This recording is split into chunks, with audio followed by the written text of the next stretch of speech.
মাহফিলের জন্য টাকা উঠাইতেছে। হুন্ডাওয়ালা ভাইরা দিবা পারেন 5 টাকা 10 টাকা মাহফিলে শরীক হয়ে যান ভাই। তবে এই জায়গায় ওরা মাহফিলের জন্য টাকা উঠাইতেছে। আসলে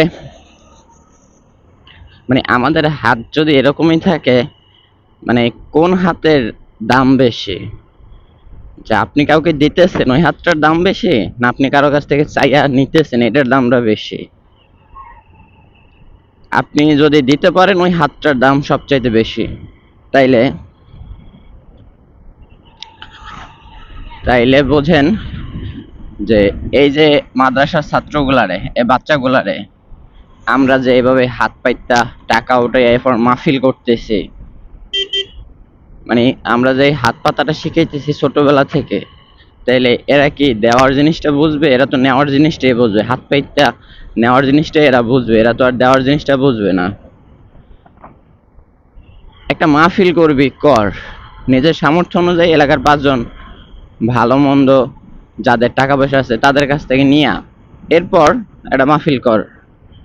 এই মাহফিল করবি এই জন্য নিজের মাদ্রাসার সুনাম করবি, প্লাস মানে রাস্তায় ঘুরেগাড়া নামাইয়া হুজুর থাকবে এবং ঘুরেগাড়া থাকবে, এরপর ওই টাকা চাইয়া এরপর যদি মাহফিল করো, ওই মাহফিলের কি মূল্য আছে?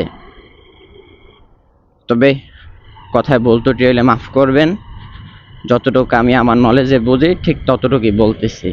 আসলে এইভাবে টাকা পয়সা উঠানো ঠিক না।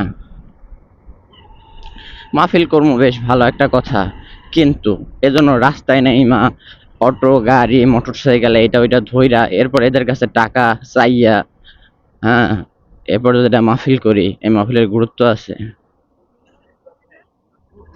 আমি এই মাহফিলের গুরুত্বটা আমি ভালো বুঝি না। তবে এভাবে না চাইয়া, না হাত পাইতে না চাইয়া মাহফিল করলে আমি মনে করি ভালো।